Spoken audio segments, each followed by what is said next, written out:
আমি মোহাম্মদ হুমায়ুন কবির, মিজামে রহমত এভিয়েশনের আমি স্বত্বাধিকারী। তো আমরা প্রতি বছরেই আল্লাহর মেহমানদের খেদমত করি। তো এই বছরও আলহামদুলিল্লাহ আমাদের 510 জন হাজি আমরা নিয়ে যাচ্ছি। আমাদের এখানে ব্যবসায়ী চেয়ে আমরা আল্লাহর ঘরে মেহমানদের খেদমতের দিকটা প্রাধান্য দিই।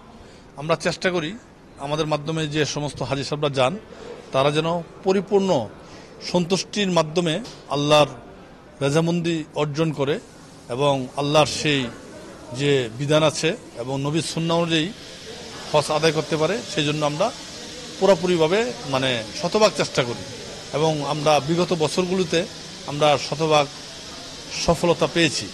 এই বছর আমরা আগে থেকে খুব চেষ্টা করছি, যেহেতু সৌদি আরবের নিয়মকানুন এবারে অন্যরকম একটু চেঞ্জ হচ্ছে, সেই আলোকে আমরা আমাদের পরিকল্পনা সাজিয়েছি যেমন সকলেই প্রত্যেকটা হাজি যেন সুন্দরভাবে সুষ্ঠুভাবে তাদের এই হজ পারফর্ম করতে পারে, সেই ব্যাপারে আমরা খুবই যত্নশীল। আল্লাহ যেন আমাদেরকে পরিপূর্ণরূপে হাজিদের খেদমত করার তৌফিক দান করেন। আমরা গত বছরের ন্যায় এই বছর যে হজের টাকাটা কমিয়েছে গভর্নমেন্ট, সেটা মূলত বাহ্যিক দৃষ্টি দেখাচ্ছে যে কমেছে, কিন্তু আসলে কিন্তু কমে নাই। গভর্নমেন্ট যারা করেছে যে গতবার ছিল 1000 মিটারের মধ্যে বাড়ি, সেজন্য গতবারের টাকাটা বেশি ছিল। এবছর গভর্নমেন্ট করেছে 3000 মিটার, 3 কিলোমিটার দূরে। সেহেতু 3 কিলোমিটার দূরের বাড়িগুলো একটু সস্তা থাকে, লোকজনের একটু যাতায়াত করতে কষ্ট হয়, সেই জন্য টাকাটা দেখা যাচ্ছে কমে, কিন্তু আসলে মূলত টাকাটা কমে নাই। আর এই এয়ারলাইন্সের যে ফেয়ারটা কমেছে সেটা আমাদের রেট অফ এক্সচেঞ্জের কারণে, ডলার বলেন রিয়াল বলেন, সেহেতু দেখা যাচ্ছে গতবারের মতনই।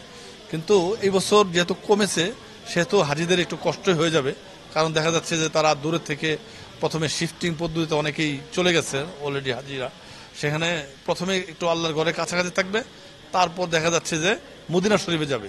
হজের আগে তারা আবার পুনরায় মক্কায় এসে আজিজিয়াতে, তারপরে মিনার পাশে বাড়িগুলোতে থাকে, তারপরে নাক্কাসা, হালাকা, শৌকিয়া, এরকম বিভিন্ন জায়গা আছে যেগুলো বাড়িঘরের দাম একটু কম, সেহেতু ওইভাবে তারা শিফটিং পদ্ধতির মাধ্যমে থাকে বলে একটু টাকাটা কম হয়। কিন্তু ইন এভারেজে দেখা যাচ্ছে যারা আল্লাহর ঘরের কাছাকাছি থাকে বা 5 স্টার হোটেলে থাকে বা 30টা ক্যাটাগরি হোটেলে থাকে বা ধরেন 1 কিলোমিটারের ভিতরে থাকে, সেগুলো দেখা যাচ্ছে গতবারের মতন প্রাইস হয়ে যায়। সেহেতু দেখা যাচ্ছে যে গভর্নমেন্ট যেটা বলতেছে যে টাকাটা কমেছে, আসলে বাহ্যিকভাবে সেটা কমে নেই। গভর্নমেন্ট যারা করতে পারতো সেটা হলো যে বিমান ফেয়ারটা যে বর্তমানে আছে সেটা অর্ধেক করতে পারে, 3 ভাগের 3 ডবল এখন বর্তমানে ফেয়ারটা। সেহেতু আমার মতে যে এটা 1 লাখ টাকা হইলে বিমান ফেয়ারটা উত্তম হয়, তখন হাজিদের টাকাটা অনেকটা কমে আসে।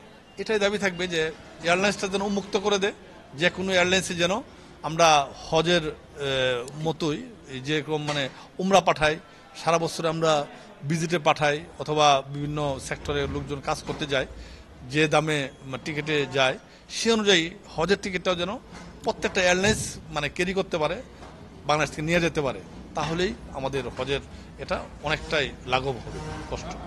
আমাদের এজেন্সি থেকে এবার 510 জন হজে যাচ্ছে। হ্যাঁ, ফ্লাইট শুরু হয়েছে। আমাদের প্রথম ফ্লাইট 23 জন গেছে, আর বাকি 13 তারিখে আছে 135 জন, 14 তারিখে আছে 101 জন, 23 তারিখে আছে, এরকমভাবে লাস্ট ফ্লাইটে যারা যাচ্ছে তারা সবাই মূলত 5 স্টার হোটেলে 31 তারিখে যাওয়া, 14 তারিখে আসা, সব মিলে 510 জন। প্রত্যেকেই সতর্কভাবে, যেহেতু এবার নতুন আঙ্গিকে হজ হচ্ছে, আমাদের সৌদি গভর্নমেন্ট খুবই এই ব্যাপারে কনসাস যে কোনো ব্যক্তি হাজি ভিসা ছাড়া, হজ ভিসা ছাড়া কোনো অবস্থায় যেন হজ না করতে পারে। সেজন্যই প্রত্যেক হাজি যেন তার নুসুক কার্ডটা, তার ভিসা কপিটা তার সাথে রাখে। ভিসা কার্ড ঠিক আছে শহরের লোকদের জন্য খুবই আসান এবং সহজ, কিন্তু আমাদের দেশে তো ম্যাক্সিমাম গ্রামের মানুষ, তারা নিজেদের অ্যাকাউন্টও নাই, অনেকে লেখাপড়াও বেশি না, স্বশিক্ষিত অনেকেই, সেহেতু দেখা যাচ্ছে এটা আমাদের জন্য খুব একটা বেশি ইফেক্টিভ না।